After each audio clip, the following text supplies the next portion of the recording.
Okay, so you guys have really outdone yourselves this time. The collection of search terms you've sent in.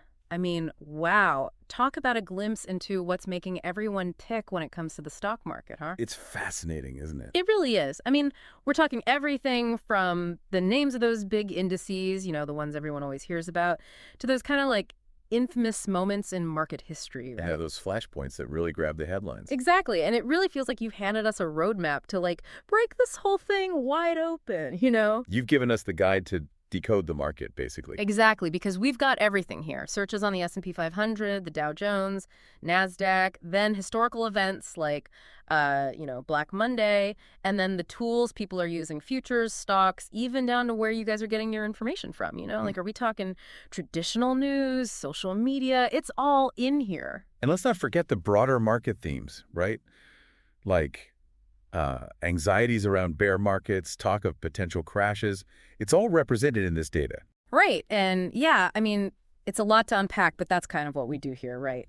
The whole point is to cut through the noise, zero in on what really matters. Yeah. We want to give everyone listening a clear sense of what these terms actually mean. And why they should care, right? Absolutely. So whether you're just dipping your toes into the world of finance, or maybe you're trying to make sense of the latest headlines, whatever your reason for tuning in, let's dive in together and really unpack all this. What do you say? Sounds like a plan. All right, so let's tackle the big ones right out of the gate, huh? The major indices, the ones you always hear about. So many searches on the S&P 500. We saw SP 500, S&P 500 index, even some folks searching for S&P 500. Some creative spelling in there. Yeah, right? Like, close enough. But hey, it gets the point across, right? So the S&P 500, I mean, it's basically like a snapshot of the biggest companies in the U.S. economy, right? Yeah, think of it as the all-star team of U.S. corporations. It tracks the performance of 500 of those big publicly traded companies, which is why it's such a closely watched indicator, gives you a good feel for the overall health of the market. Right. So it's kind of like taking the temperature of those big players, Yeah. right? Making sure corporate America isn't coming down with something. Exactly. Now, we also saw a ton of searches for the Dow Jones Industrial Average, the Dow. We saw Dow Jones, Drugia, the Dow, all sorts of I variations. love the Dow. They do. And it's interesting because it's got this much smaller focus, right? It's just 30 companies, but they're like the giants, right? Yeah, the blue chips, the household names, think Coca-Cola, Boeing, companies with a long history in a big footprint. So it's much more like concentrated view, Yep. right? Exactly. And that's actually one of the points that often comes up about the Dow. Some people argue that because it only tracks 30 companies, it might not always be a perfectly accurate representation of the entire market. Yeah. Compared to the S&P 500, which has a much wider lens. So it's all about perspective, right? Do you want the big picture of the S&P, or do you want to zoom in on a select group of powerful players, the Dow? Precisely. Now, shifting gears a bit, we also saw a lot of interest in the NASDAQ composite, right? NASDAQ index, NASDAQ today, that kind of thing. Ah, the NASDAQ, the home of all things tech, right? Yeah, exactly. So whenever you see a lot of movement in the NASDAQ, you can bet something big's happening in the tech world. We also saw searches for NASDAQ futures specifically. So this is basically like people trying to guess or maybe protect themselves from big swings in those tech stocks, right? It is. Futures contracts in general, and we'll dive into those a little more in a bit, are a way for investors to sort of bet on or hedge against future price movements. In this case, it's those tech-heavy companies that are driving the NASDAQ. Gotcha. So we've got the S&P 500, broad view, the Dow, that select group, and then the NASDAQ, keeping an eye on the tech world. But, the U.S. markets, they're not the only game in town, right? Oh, absolutely not. We saw some searches popping up for European markets, even specific ones like FTSE and FTSE 100. Right. So that tells me people are realizing, the stock market, it's a global network. What happens in one part of the world, it ripples out, Totally. So the FTSE 100, that's the main index over in the UK, right?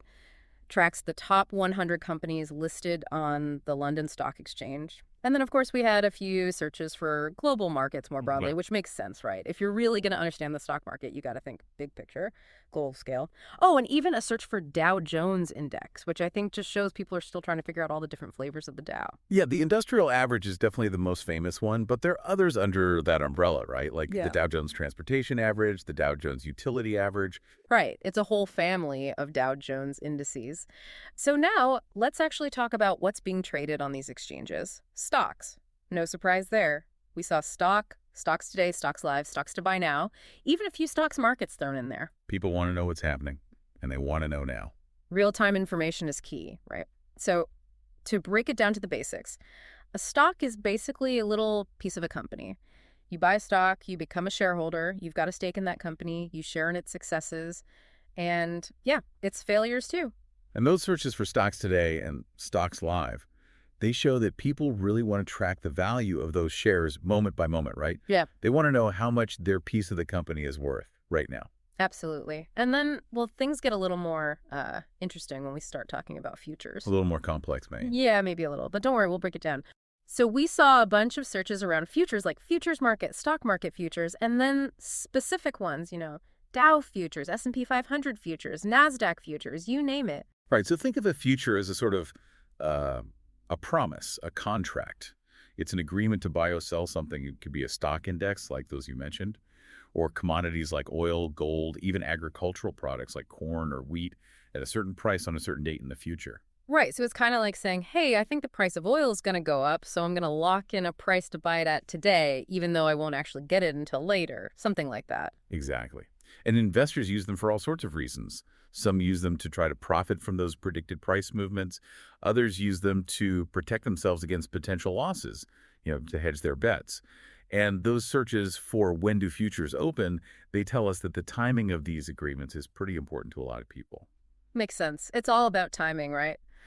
Now, along with those, we also saw a few searches for specific ETFs, those exchange traded funds. Things like SPY stock, QQ, even IVV. Yeah, ETFs, those are kind of like uh, pre-packaged bundles of A stocks, grab bag of investments, basically. pretty much. They're designed to track a specific index or sector, so you can diversify your investments without having to buy a bunch of individual stocks. So, for example, SPY, that one holds the stocks that make up the S&P 500. QQQ, that one often tracks the largest non-financial companies in the NASDAQ.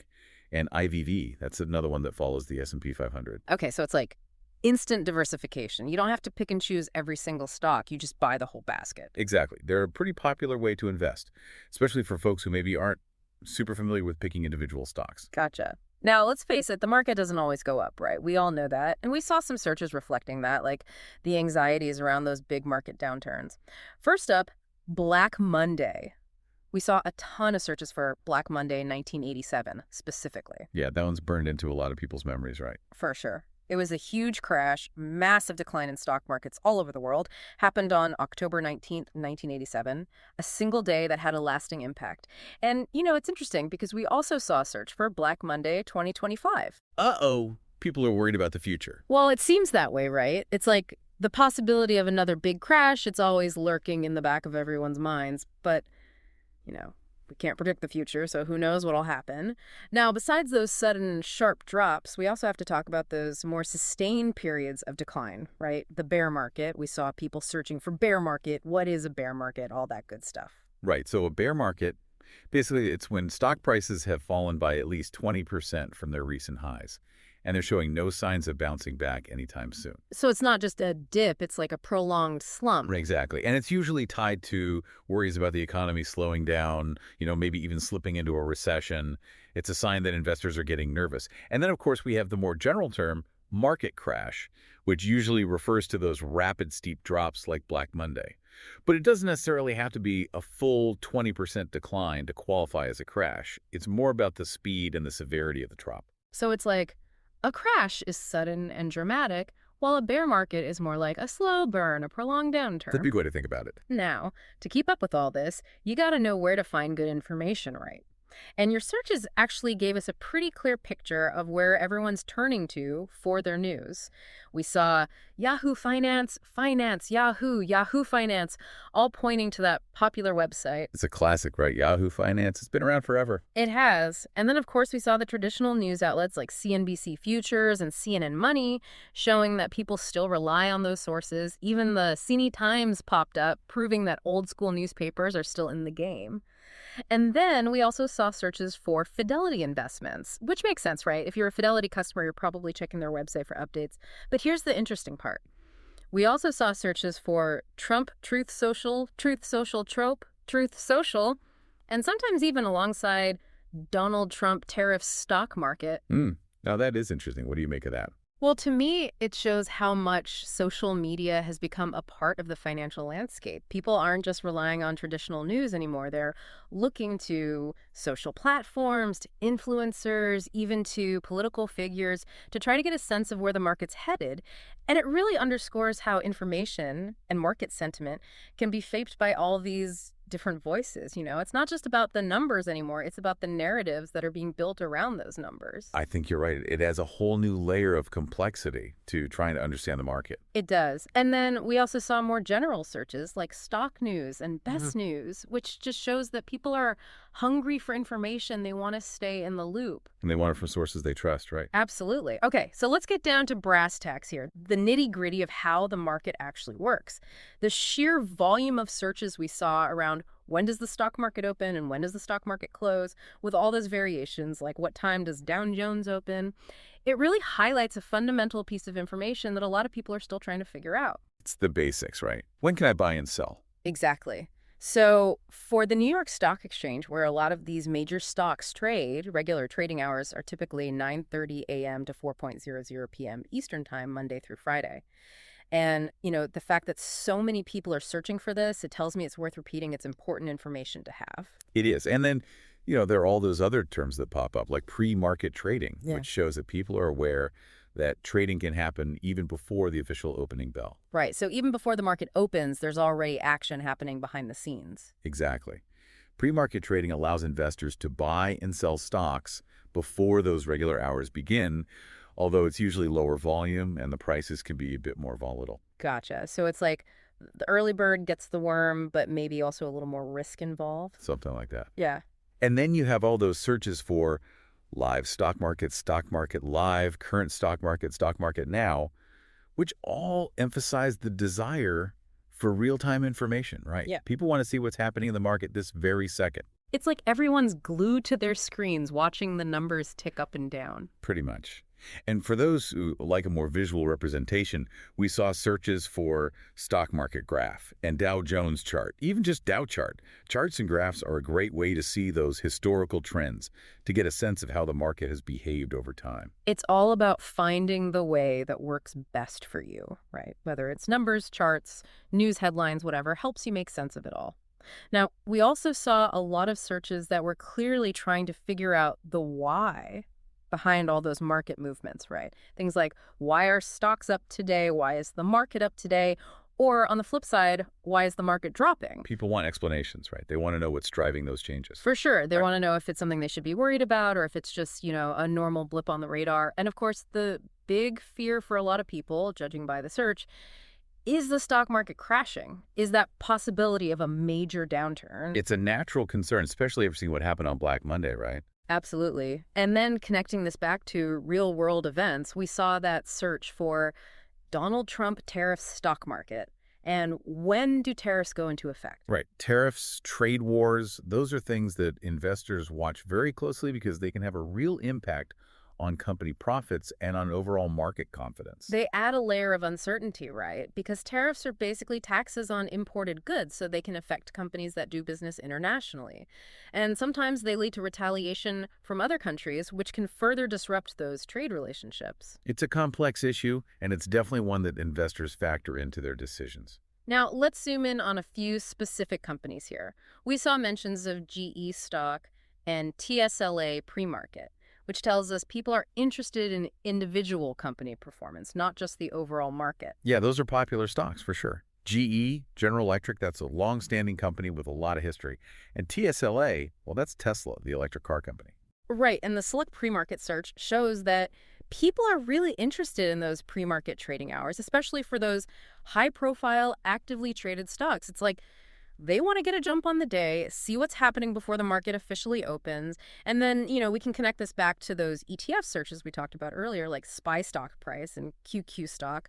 It shows that people are interested not only in those individual companies, but also in those broader investment vehicles that track specific sectors or indices. Right. They're looking at both the micro and the macro view, trying to get a sense of the market from all angles. Now, finally, let's talk about making sense of all this information. We saw a lot of searches that included words like today, now, and specific days of the week like Dow futures for Monday and Friday. The need for speed, right? Yeah, absolutely. Real-time information is king. So when you see Dow futures today or S&P 500 today, it's all about what's happening right now or what those futures markets suggest about the day ahead, market today, all that. And then, there were searches like Stock Market 2025, which is really interesting, right? Looking into the crystal ball, huh? Exactly. Trying to get a glimpse of the future, though, of course, predictions that far out are anyone's guess. But it shows that people are thinking about the long term, about where the market might be headed in the years to come. And then we had searches like new, latest stock market, best stock market, all highlighting that constant desire to stay up to date. It's a fast-moving world. Got to keep up. You do. And then lastly, Dow pre-market. Again, that focus on those early trading hours. People are trying to get ahead of the game. All right, so let's wrap this up. This deep dive into your stock market searches has really been eye-opening, huh? We've covered a ton of ground, from the major indices like the S&P 500, the Dow Jones, and the NASDAQ, to those fundamental tools of the trade, stocks, and futures. We've talked about those historical events that shaped the market, like Black Monday, and explored all the different ways people are getting their information, from traditional news to social media and everything in between. We've even talked about the psychology of the market, those anxieties around crashes and bear markets, and the constant need to understand what's driving those market movements. Exactly. And hopefully by the end of all this, we've demystified some of those complex terms and concepts, giving you a solid foundation to build on, right? I think so. At the end of the day, the goal is to empower people with knowledge, to help them navigate this sometimes confusing world of finance. So here's a final thought to leave you with. With all this information constantly coming at us, from real-time stock prices and historical charts to news headlines and social media updates, what single piece of information do you find most crucial to track? And maybe more importantly, why is that piece of information so important to you? What does it tell you about the market, and how does it influence your decisions? It's a good question to ponder. Because at the end of the day, it's all about finding the signals that make sense to you, the ones that help you make informed decisions. Well said. Thanks for taking this deep dive with us. We'll see you next time. Until then. Today is your lucky day.